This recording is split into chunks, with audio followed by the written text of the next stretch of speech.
They did it. They did it again. I talked about it last weekend, and I was sure that they wouldn't do it. And then they went ahead and did it. Why am I so irritated at the beginning of this video? Because we're doing the crowdfunding run-up this week, and I specifically had hopes for one campaign that launched this week that they were going to avoid the trap that another campaign last year put us in for a very good-looking game, a very solid-looking game that now, you know, I'm going to easily pass on because of how it's structured. And let's talk though. What do you need to know? Each campaign, breaking it down, as much information I can give you in a succinct amount of time, everything you need to know to help you make a decision. Let's go. Yeah, we're talking Stonesaga first. I mean, it is by far and away the biggest winner of the week so far. Knew it was going to be. It was just a question of how big. And now, even with its very, very good start, the question is going to be this or Andromeda's Edge by the time they both end, right? Which is going to have more. That's a whole nother conversation.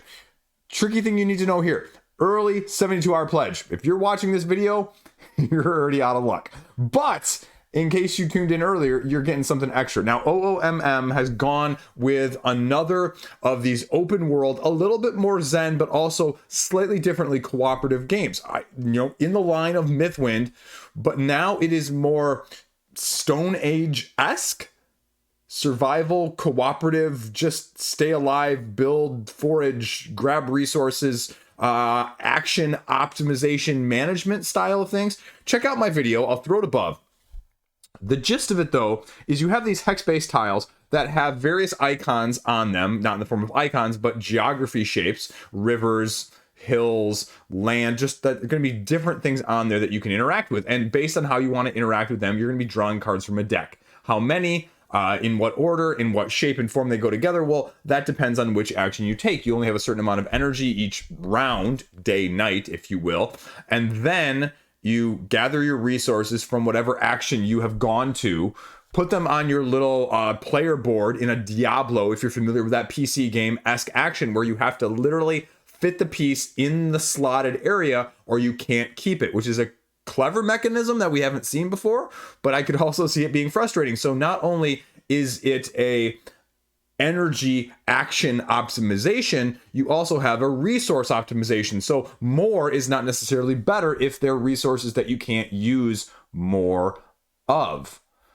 That's what you need to be aware of. Here you go. This is the early bird right here, acrylic mining stones. It goes through this, and you're going to lose people. You're going to build outposts. You're going to scavenge. You're going to build. You have more of a direction. This is my biggest criticism of Mythwind. Not enough direction. I'm a directionally challenged person in the sense that I need more direction. I actually have a very good compass sense in real life, but I need more of it in a game to point me in how I'm going to do things. And this gives it more. It gives you a general overview one, and then it gives you 4 or 5 individual ones that you're going to be trying to do, just depending on the situation you find yourself in. You get to choose that at the start of the game. It's a hop in, hop out. You can adapt the number of players. There is a true solo, but really solo, like I played it, was more of a two-handed, which again wasn't terrible. It was easily managed, a lot more so than several other games I've played. Here you're going to see, okay, base game 99, everything 200. So, okay, do you need both of the expansions here? Expansions that I have no influence or idea on, but meals, myths, cooking, animal companions. Animal companions sound really cool. I'm not sure I need the meals and the myths just because one of the features there is the increased player count. That'd be the question. Do you have enough of these games, like I've said 1,000 times in this channel, that you can get this one played? It is what it is. See, there's a little insert right there. You can see it, that you have to fit them in. You have your energy squares down here. And the tricky point with this is you just don't automatically refill back up to like 5 energy or whatever it is per day-night cycle. You only get so many back based on what you have available to you resource-wise and outpost-wise. So if you don't have the right outpost, you don't have the right gear, if you don't have the right food, or any of that for that matter, you just don't get as much energy back, which means it's going to be harder, which means, right? So you can start to see where it becomes a little bit more of an issue. And then you run into these behemoths that you're going to go up against in some way, shape, or form. No spoilers there. But that's what you're going to be dealing with. The different regions that are going to be available to you depending on what the scenario is. And these nice little terrain trays that are going to hold the hexes in the first place. So yeah, run you through everything else you need to know. The question is just whether or not you want to get it. I don't believe that there's been an issue from a price point with OOMM in the past campaigns, so I think you're getting a good price point comparison. Can't speak for that with 100% certainty, but it's definitely more of my vibe than Mythwind was. So if you weren't a fan of Mythwind, don't automatically rule this one out, I guess is what I would say. A few gameplay stretch goals here. Yeah, take it for what you will. I mean, they're spacing them out, so it's going to be relatively, actually probably content-wise worth it. Let's see what it is up here. I'm not actually sure where we were at Canadian dollars wise because I was doing it in US stretch goals there. So we're already at 600 of a million that they've got set out there. So that's relatively impressive. This is, like I said, clearly the biggest winner. So let's go Stonesaga. Now, back to the teaser here. Blueprints of the Mad King Ludwig. Bezier Games. You pulled a Sagrada Artisans on us.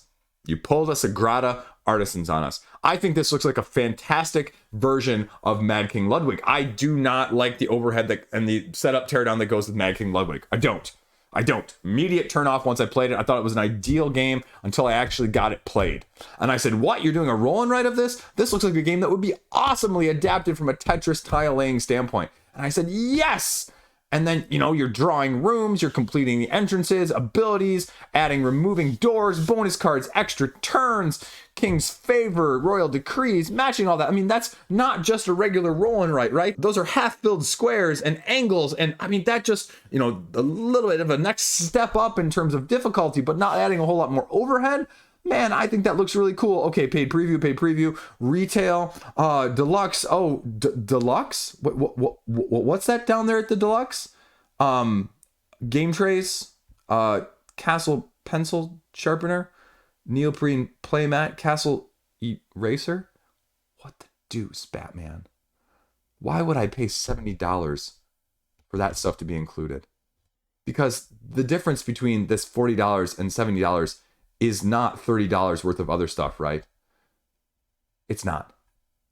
The other part that I have a problem with here is that not only have they pledge locked content, they've also pledge locked stretch goals. You do not get some of the stretch goals at the regular standard retail edition. So if you want to get this game with all of the content, you are forced to get the non-gameplay stuff that drives me freaking bat nuts crazy on this channel. I'll put that out there. Like other people, whatever. I'm not afraid to say it. It's probably gonna irritate some people, but it's got to be said. This is Kickstarter, crowdfunding, inflation, and what's ultimately going to kill it. And I think I have to say, this looks like a great freaking concept. And that's why it's only got $51,000 right at the time of me filming this, right? This is something that at a $40 price point, like where, I don't know. Does a roll and write need a game tray? Does a roll and write need a playmat? Does a roll and write need erasers and a pencil sharpener included? The answer to all of those things, in case you're wondering, is no. Okay, rant over. Otherwise, I think it looks like a great game. The question just is, when you see this stuff, like I mentioned, 25, 50, and 75 here, you can see that all of them have the little asterisk pledge to exclusive. Well, what's pledge to? Like I said before, it's the deluxe pledge. So if you even get the retail and you say, I want some of these stretch goals, well, no, the thing is, you don't get any of them, really. Because, it says you get the stuff here, but you don't really get the stuff. So it's either deluxe or, not. You can get extra pencils though. $7 for an extra pencils. $7 for a pencil set. Just for kicks and giggles here, here's a 12 count from Target for a freaking $1. You can pick up on your way home from work. $1. Or if you really want to go all out on this one, here's $5 for a 70 count. What? $7 for 8 pencils. Okay, I'm done. You want to get the poker chips? Sure. What you really need with this though, and I'd love what you really need with this though, and I would love for some company to do this, right? Why is nobody offering a laminated version? Like, I don't need 50 sheets of this. I need 4 or 5 that are laminated. Then I don't need as big of box. Then I also don't need the colored pencils included. This could be just a print and play as well. You know, those other options are feasible market conditions. And it's, anyway, I'm done. Next project, you're done hearing me rant. Okay, Homeworld Fleet Command board game. I have no clue what this video game was, but I looked at it and I said, okay, why is this thing raising a couple $100,000 when we didn't even know it was launching? And well, that's because of the price point. And they're not even, I mean, they're not even saying, you know, anything but, hey, FOMO right here in the title of the game, Kickstarter exclusive, right? And we'll get down to that in a second. The pledge levels though, 75 if you want a core box and a stretch goal box. 160, now that's 151 actually, if we look at that, and not pounds. And then if you're really looking at getting something here, you need 175 pounds or $211 to get all of the fleet boxes that you want. And if you were, you know, not looking at it already, then you're missed out on the early bird, which is not insignificant for $20, 10% off essentially. You know, for a 30 to 60 minute game, having 20 pages, 25 pages of rules is not insignificant because it's a 100 megabyte rulebook that I had to download, which is actually 50 pages, but half of it's scenarios. So don't get fooled by that like I did initially. But it says you won't be able to buy it at retail. Now, take this for what you will, though. Kickstarter only edition right here. This edition, this is wording, right? This is minutia, but it matters. This edition of the base game expansion and fleet boxes will not be available at retail, which means that there probably will be something else at retail along these lines. I see you went to the Mythic school of how to word things on the crowdfunding page, right? Game modes, more content, which is, again, weird. If you're going to lock a game mode, solo and co-op in a different retail box, WTF? Like, because especially when I look at these lower ones, I can't see retail being much less than that. Anyway, 10-part campaign. So you can play a campaign, but I would imagine that I would think a lot of people that are getting into this, they're doing it for the like Star Wars X-Wing Armada, not necessarily the campaign. But again, you guys tell me in the comment section. I'm usually wrong on these things. But essentially what it says is you kind of got your half fleets here and you've got your whole fleets here. And then you've got your super deluxe fleets with more than things than you'd ever use. But at least you get it all and you don't get nickel and dime like Star Wars Armada and X-Wing. So I guess those are what I would call the pledge levels right here. The basic gist is you're going to be taking initiative. You're going to be playing command cards and then you're going to be cleaning up afterwards. And depending on the scenario that you're going to be going through, it's really going to give you different variety of what you're going to be trying to do in the first place. The other weird thing I saw when I was reading through this rulebook here, just to show you a little example, playing with 3 to 4 players, like, okay, oh yeah, you can do 3 to 4 players. No, you really can't, because it's really going to be 2 versus 2, which really they say, just split up half your forces. Well, when I look at that, that's really a 2-player skirmish game that's being adapted to kind of just be able to accommodate 3 and 4. It's not really a good, solid, necessarily 3 and 4 player game, in my opinion, then. Like, you're saying you can do it because you technically can, but it's really 1v1. And the other thing, like I mentioned a minute ago, is that there's a lot of overhead with this. And so this is, you know, as much as it appears, okay, pick your point value, choose your, you know, side and, you know, see how you fare against each other as it's sort of presented as. I mean, look at this card. Look at this card above me right now. There's a lot of information right there that you're having to remember. I mean, you've got all these things, the war dice, the armor, the movement, the crew, the ramming speed.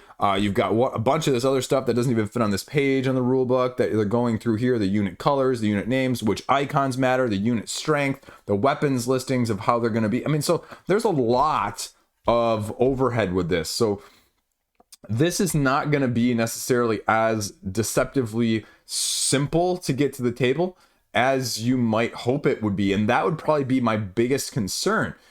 Not that the actual steps themselves are very complicated. I mean, that's like a worker placement Euro game that's got a rating of 4, right? Like, well, you only take one of these 4 actions. Well, you do it at the 17 different locations, and each of 17 different locations has 3 subsections, and each reference has 4 different additional, you know what I'm saying.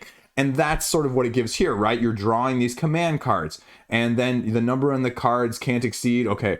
So, I mean, the number of so you're drawing command cards at the beginning, you're rolling initiative, which again, how do you feel about rolling for initiative?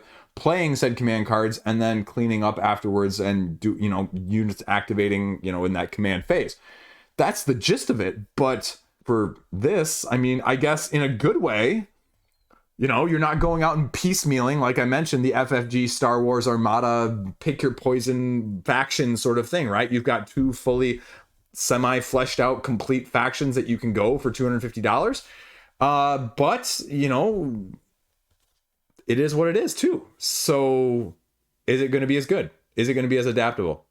Are you going to like it as much? That's the question for that much money. And that's a lot of money, because the last, speaking of OOMM, Stars of Icarios was very similar in concept and scope. And, you know, it was a very hard premise to pull off, as the reviews have somewhat indicated, you know, variably all over the place with that. So take that for what you will.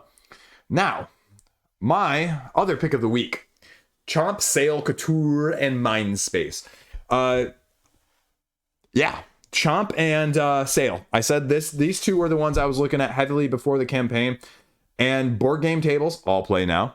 I like that they've reminded you in case you forgot, because it just happened. $131,000 on 4 games that you never heard of before last Saturday if you watched my video. I didn't hear of before, you know, 3 weeks ago. And cooperative trick taking and layered tile laying. I'm not a big fan of auctions. I'm not a fan of necessarily polyomino roll and rights. Although, yes, I am a fan of polyomino roll and rights. What am I saying? But that's going to be the question is, you know, how much are you going to get? And with this, I mean, like I mentioned before, they always do the little extras, little expansions, little promos that make it more worthwhile. And they're priced really well. And that's what I'll say is they're $19 a piece right now. That's really good. That's really good. Now, the question is, I don't see with these pledge levels if the little stuff is all included. Yeah, they're not. So you're going to get nickel and dime there a little bit for $7. They're free if you buy the full thing, but they're going to cost you a little extra. Now, I don't need the Chomp upgrade there. I need this upgrade. You know, I need maybe this upgrade. I don't necessarily need that upgrade. So, I mean, you can kind of piecemeal it there. You know, and that's what I would always recommend in these campaigns is you get the ones you want. You don't buy more to save more.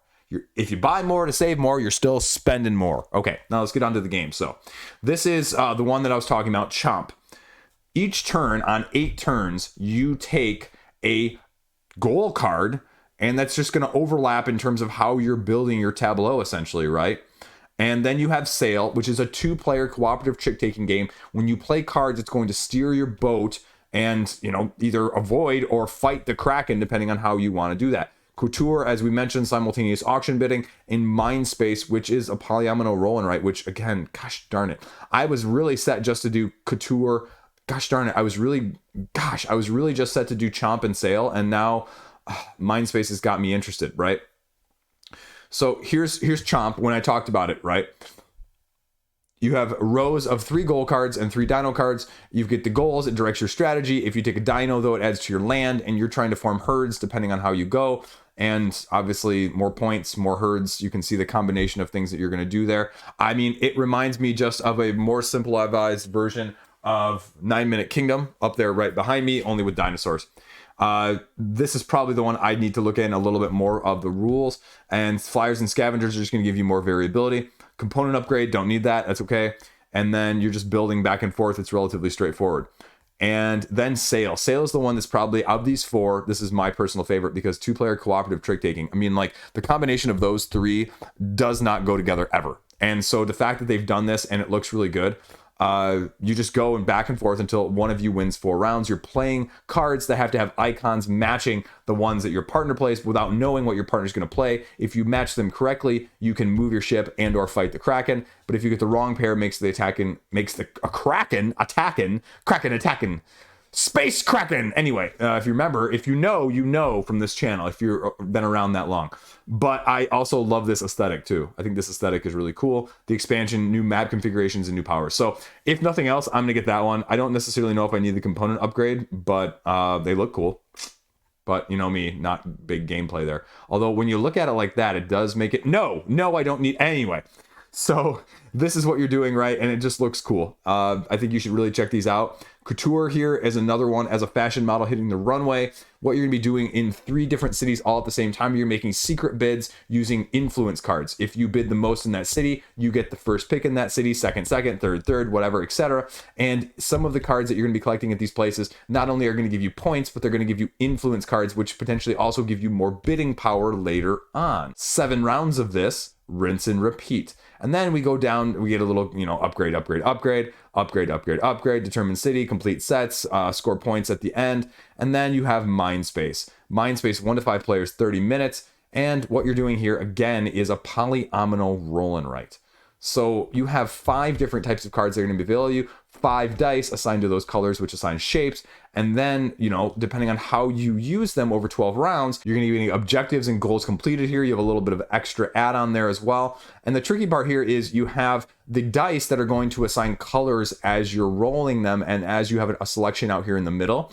And then you achieve the life goals by getting these patterns. So I'm not sure it's necessarily different enough for me, but right now, I guess looking through this page, first thoughts, just off the top of my head right now, the one I am heavily looking at probably is going to be Sail. I think everything else for me is probably going to be, I need a little bit harder look, but Sail is probably the only one just off superfluous glance. And then if I get just Sail with the expansion, maybe with the upgrades, that's still $30 and I'm completely okay with missing out on everything else if I have to. So there you go. Here's enough content. You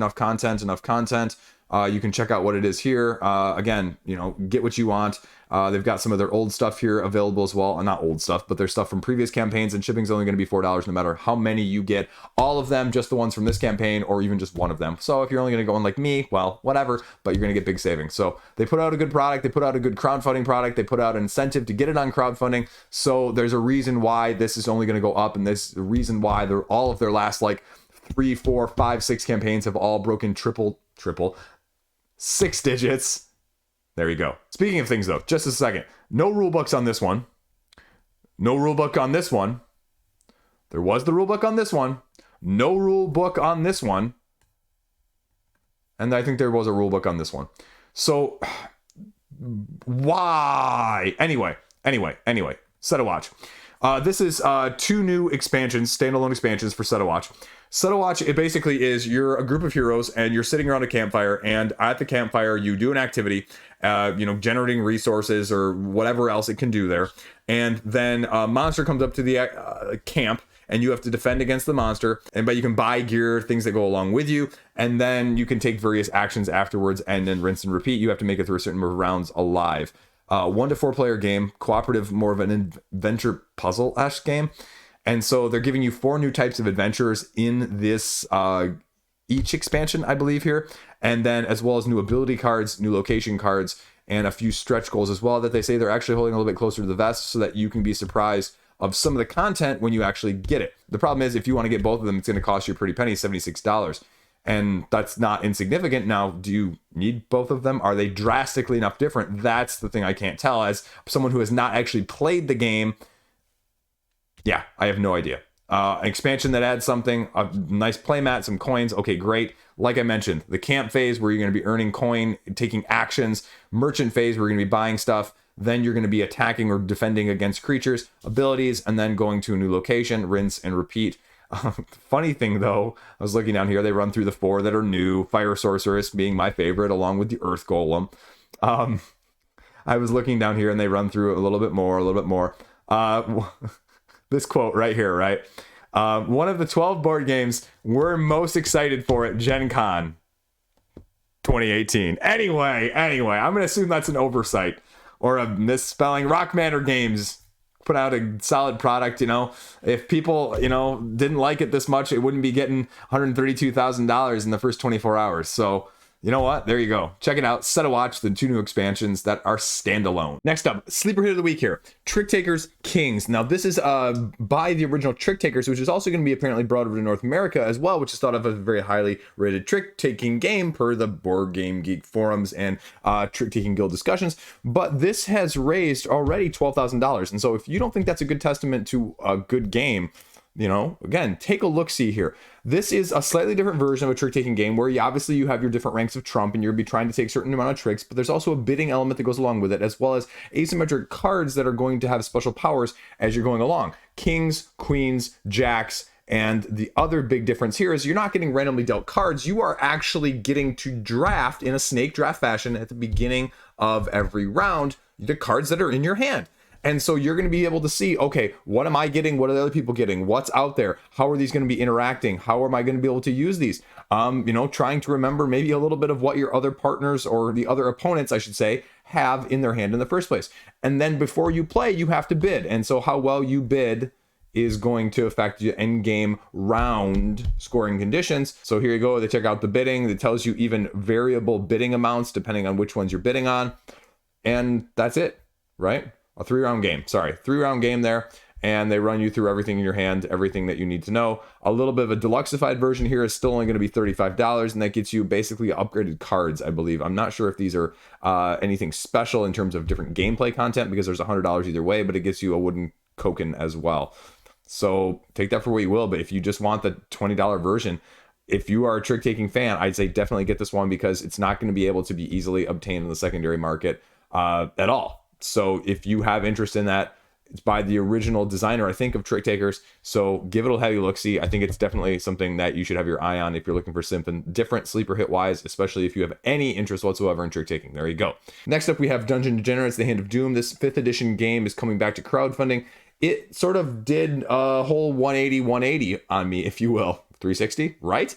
Originally, I was put off by it, and I didn't like it. And then I looked at it a little bit more, and I was like, oh, that actually looks kind of cool. And then I realized it's just not for me. And it's sort of a little bit of an open world dungeon crawl, if you will, that you're going to be getting quests, you're going to be getting storylines, you're going to be doing an RPG-esque style of a game in this very, very colorful and unique artistic approach. This edition, they say, is going to correct a few of the errata. It's actually, just like all of their other crowdfunding campaigns, going to give you something unique to this one. And then every campaign, as with their previous ones, they put out an exclusive miniature in the form of a pewter serpent lord in this case. And that's what's going to be different in this one versus the other ones. And I think there are other couple encounter packs that they are offering here, just like they offer all of their previous encounter packs. Nothing is otherwise exclusive, I believe, beyond just whatever this one is each time, because you just can't get the other one. So that's pretty much everything you need to know. There's a little bit of stretch goals here, but it's STLs for miniatures.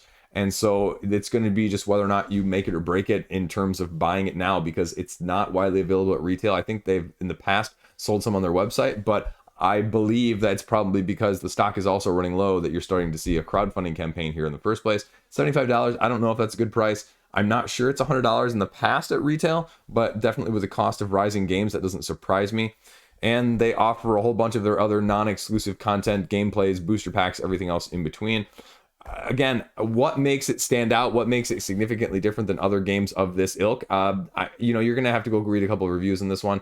The one thing I'll say, just like a lot of these campaigns this week, there's no rulebook. And Dungeon Degenerates, there's 2 videos on here that talk about it that aren't recent, I don't think. And so it's just a question of, okay, if you actually like the appeal of this, the look of this, what is actually going to make it stand up to the test of time to the other open world narrative dungeon crawls? What is going to make it stand up to the test of time to the open world dungeon crawl-esque or scenario-esque based games? Because it also does have a save mechanism. And so there is a lot of overlap and familiarity, but this is one of the games that did it first. So if you have any interest in it, definitely give it a look-see. Now we're going to go over sideways here. We're going to go to Blacksmiths of Steinnheimr. This is about 50% funded, and this is a worker placement-esque game. And what I mean by that is you have these various locations in the center of the board, and on every turn you're going to be taking 2 actions. You're going to be placing a worker down onto one of the spots that does not have a worker, and then you're going to be taking one of the workers off of that spot. And so the one you place it down on, you get to take that action. The one you take it off of, you also get to take that action. And so rinse and repeat as you're trying to forge a certain number of items before the end of the game. Now the end game conditions are going to vary depending on the player count. 2, 3, and 4 will be, I believe, 10, 8, and 6 number of cards by an individual player in order to be required to end it. And then there's also going to be some set collection that's going to go along with it. So it's not necessarily just who has the most first, but the meaningfulness and the interaction of those items that you have forged in the first place is going to give you more of a bonus from that. Rulebook is right here. Worker placement, resource management, like I mentioned, talks about the 2 actions there. And there's a little bit of other content down here. So a few stretch goals. The rulebook is there, straightforward. Give it a look, see if you're interested in it. Blacksmiths of Steinnheimr. And now we have Pulp Invasion, the third expansion, the spaceship expansion, which unfortunately, again, only has the spaceship expansion rulebook on it. But if you want to know how to play this solo game, spacefaring as a captain of a spaceship in outer space, did I say space enough there? But that's what you're going to be getting with this latest expansion. And again, just like Dungeon Degenerates, the theme, the vibe, the artistic style is not my preferred. But you know what? Your mileage may vary, to each their own. So I have no qualms against it either. What you're getting in this new expansion is you're getting more ships to be able to use, more bridge crew that is going to be manning that ship, as well as a unique dice board here that's going to help you manage the additional space of said crew in the first place. This game in its heart is really action, selection, economy. And you're only going to have so many actions to do so many moves to get so many resources to find out where the secret super weapons are hidden. And that's what you're trying to do in this, relatively, as many of the reviews say, harder-esque solo game that offers a little mitigation, but also a little randomness. Other planets that you're going to be exploring, and they're offering all of the expansions here to go with the base game if you have any interest, 1, 2, and 3. They run you through a little bit of the new bridge, the new spaceships, like I already mentioned, the new die, and then everything that's going to be in here, as well as some of the add-ons and a lot of the other previous content down here that you can get bundled. If you want to try it out online, you can already, but that's pretty much, again, it. Shipping is going to be what it's going to be. It's relatively cheap, all things considered. So is this a solo game up your alley? I mean, mixed reviews on Board Game Geek, but if you're putting out a third expansion, people must really like it, especially when you got $20,000 of your $5,000 funding goal in about 48 hours. So it's impressive either way. I can't make a game like that, so there you go. Killing it. Pulp Invasion X3. Next up, we have Statera over on GameFound. Unfortunately, it's only about 40% funded, even though it's got a very, very impressive nearly 20,000 euros at the time of me filming this. Their goal is unfortunately 45,000. So this is a very interesting product. This is a 1 to 4 player asymmetric sort of fantasy area control style game where you are either faith or fighting and trying to take over and get the most souls by weighing them essentially at the end on these scales to determine who wins. So then when we go down here, what you're going to be doing is you're going to be selecting a storybook because it changes the board and how you're going to be able to interact, and you want more faith from your followers. You have 2 different nations that you're going to be heading off head to head with, and the asymmetry is going to come from not only the action cards that they have available to them, but the battle cards themselves as well. More faith oriented versus more fighting oriented. However, if your god has no followers, then you need to go get more temples to build the powers to get more believers. And so that's the mechanic that you're going to have, as well as when you beat people in battle, the believers then are going to be able to activate your situation or your actions in a slightly different way. And it's going to give you ways of mitigating or using those even if you're not winning on the area side of things in the first place on the board. And they run you through how you're going to be using the scales. Sometimes you need it one way, sometimes you need it the other, sometimes you need to have certain victory conditions met depending on what the scenario actually is. There's a few videos down here that you can check out as well. The rulebook is online, so thankfully that's the case. The problem with the rulebook, though, as you can see here, it gives you very much the law of vibe, and it reads very much like that too. And so I believe I even looked at this pre-campaign and I said the same thing. And so that's the question with a rulebook like this that is so, I don't want to say engineerish from the standpoint of how it's organized, and I don't say that in a bad way. I just say like it reads more like an engineering or a manual rather than a rule book on how the game is actually going to flow and the things you need to know, rather than just this is more of a statement of facts in the game. This is the fact, this is the fact, this is the fact, and I just need a little bit more of the flow, less of the fact. It's not bad at all by any means, but it's something that I definitely would recommend they have look over. But it would be definitely something that I would definitely recommend that they get looked over, prior to publishing it finally too. The real question though is just at this point, when we go back up to the top here, are you going to make it? Not that you won't. You got 3 weeks left and you got tons of ways to go and tons of, time. But lately we've seen projects like this that don't fund in the first, couple days to even maybe a week at most, don't fund. And so then we've also seen a lot of games that have gone back on crowdfunding a second time. And so I would just be curious why 45,000, and we'll see if it does happen. Awesome. And if it doesn't, what's going to be the state of things afterwards. So Statera, check it out.